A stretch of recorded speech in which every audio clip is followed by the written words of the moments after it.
بسم الله الرحمن الرحيم. السلام عليكم ورحمة الله وبركاته. معكم مستر أسامة في برنامج ستيب باي ستيب لتعلم اللغة الإنجليزية خطوة بخطوة. أعزائي المستمعين والمشاهدين للبرنامج المتواضع اللي أنا بقدمه لكم، أرجو أن يكون فيه استفادة لكم وأن تساعدوني كما سبق وطلبت وتتفضلوا علي بالاشتراكات والشير والمشاهدة حتى يكون لي ذلك عزما ودافعا لي لاستكمال ما عزمت وطلبت من ربي سبحانه وتعالى أن يوفقني إليه. نبدأ بإذن الله وتوفيقه استكمال موضوع جمع الاسم في اللغة الإنجليزية. سبق إن احنا اتكلمنا في حلقة سابقة إن جمع الاسم في اللغة الإنجليزية يكون لأن الاسم، بكرر تاني، الأسماء في اللغة الإنجليزية مفرد أو جمع، مفيش عندي مثنى في اللغة الإنجليزية. ما زاد عن الواحد يبقى جمع في اللغة الإنجليزية. سبق وقلنا إن جمع الأسماء في اللغة الإنجليزية بيتم عن طريق 4 حالات. شرحنا قبل كده بتوفيق الله وعونه حالتين، وهي أن الاسم في الحالات العادية يضاف له حرف اس كما سبق، زي ما قلنا بوك تحول إلى بوكس بإضافة اس مع حذف حرف الآ أو آن إذا وجد، لأن دي حروف بتأتي مع الاسم المفرد وليس الجمع. وتكلمنا عن الاسم إذا كان قد انتهى بحرف من الحروف الآتية S SS CH SH O XZ، بنضيف له ES حتى يتحول إلى جمع كما في الأمثلة الموضحة أمام سيادتكم. بص يبقى باسز، كلاس يبقى كلاسز، ديش يبقى ديشز، بوكس يبقى بوكسز. هيتبقى عندي حالتين، وهو ان الاسم قد ينتهي بحرف الواي. ناخد بالنا ونركز قوي لان الواي ليها حالتين. الواي يبقى اسم ما انتهاش بحرف من الحروف في ال7 دول، ومش اسم عادي لم ينتهي بحروف ديت ولم ينتهي بالواي. لكن الواي اذا انتهى بها الاسم هننظر الى الواي جه قبل الواي حرف من الحروف المتحركة اللي سبق ان احنا اتكلمنا عليها في الاسم النكرة وآن، وهي حروف المتحركة A و E و I و O و U.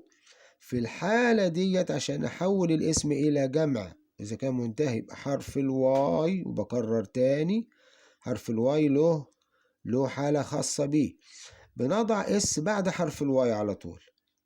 يعني كأن حروف المتحركة ديت حمت حرف الواي من أنا أغيره أو أحذفه وبقي كما هو. لما أجي أقول بوي ولد تحول إلى بويز بقى أولاد، توي لعبة بقت تويز لعب، كي مفتاح كيز مفاتيح. ليه؟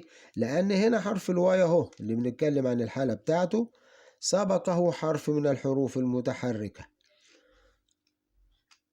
الأو والإي منهم، وبالتالي هذه الحروف بتخلي حرف الواي كما هو ما قربش ليه خالص وحط اس وراه فيتحول الاسم إلى جمع. طيب لو جه الاسم منتهي بحرف الواي ولم يسبقه حرف من الحروف المتحركة، هنا هيبقى في تعامل جديد خالص لتحول الاسم إلى جمع. بأننا بنحذف حرف الواي ونضع مكانه 3 حروف دي IES. لما اجي اقول سيتي سيتي مدينة، هنا حرف الواي لم يسبقه حرف متحرك وبالتالي اتحذف في الجمع وبقى سيتيز. فلاي طيارة، هنا بقت فلايز. ليدي سيدة ليديز. فاكتوري مصنع فاكتوريز. وبالتالي لازم ناخد بالنا قوي ان لما الاقي في الاسم منتهي ب IES يبقى هنا الاسم ده جمع، مش كلمة جديدة ادور عليها وتتعبني واقول الكلمة دي انا ما شفتهاش قبل كده. لا، ده ال IES هي اصلها كانت واي وحذفت من المفرد الى جمع في الاسم كما سبق وأوضحنا في القاعدة دي. سيتي مدينة، أجي أدور ألاقي سيتيز أفتكرها كلمة جديدة، لا، ده هي الواي حذفت لأنها سبقها حرف ساكن وليس حرف متحرك، فتم إضافة IES بدلا منها. وممكن أرجع الجمع ده إلى مفرد، أبص IES، IES دي كان أصلها واي، والواي كانت حذفت فرجعها تاني للمفرد. الحالة الرابعة والأخيرة إن الاسم يكون منتهي بالإف أو FE. إف أو FE. هنا في الحالة دي بتتحذف الإف والFE عند جمع الاسم، ويضاف الثلاث حروف دي VES. طب نشوف كده، أوايف زوجة تبقى وايفز. شايفين إيه اللي حصل؟ إن الإف وإي حذفوا عند الجمع وتم إضافة VES. شلف رف، رف اللي هو الرف في الدولاب، يبقى هنا بقى شلفز، شلفز، حذفنا الإف. نايف سكينة، نايف والكي هنا ساكنة لا تنطق، نايف سكينة بقت نايفز سكاكين.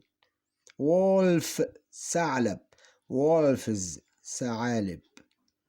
هي دي الأربع قواعد في جمع الاسم. نجمعهم بسرعة تاني. إن الاسم العادي الذي لم ينتهي بالحالة التانية بالاس أو الاس اس أو الاو أو الاكس أو السي اتش أو الاس اتش بنضع له اس. الاسم الذي ينتهي بالحروف السبعة ديت نضع له اس حتى يتحول إلى جمع. الواي ليها حالتين. الواي إذا سبقها على طول الحرف اللي قبل الواي مباشرة لازم يكون حرف متحرك، فإذا كان حرف متحرك يتم وضع حرف الاس خلف الواي مباشرة دون الاقتراب لحرف الواي، وكأن الحروف المتحركة بتحمي الواي من الحذف، ونضع اس وراها زي ما احنا شايفين. بوي تبقى بويز، توي تبقى تويز. طب الواي قبلها حرف ساكن قلنا بتحذف ويضاف IES. نفس اللي بنعمله في الحالة التانية مع الواي بنعمله مع الحالة الرابعة مع الاف والاف اي. يحذفوا في الحالتين، الاف تحذف والاف اي تحذف ويضاف VES كما الأمثلة السابقة اللي احنا وضحناها. يبقى نقدر نجمع ان الادوات جمع الاسم يا اما اس او ES او IES في حالة الواي او VES في حالة الاف او الاف اي. شكرا لكم على حسن الاستماع، وجزاكم الله كل خير عني، راجيا منكم المشاهدة والتعليقات والملاحظات التي تكون محل اعتبار لي في تحسين تقديم هذا البرنامج من كل الوجوه، سواء في الصوت أو في الكتابة أو في كل شيء ترونه يعينني. شاكرا لكم وطالبا منكم راجيا المشاهدة والشير والمشاركة، وإلى حلقات أخرى بإذن الله. والسلام عليكم ورحمة الله وبركاته.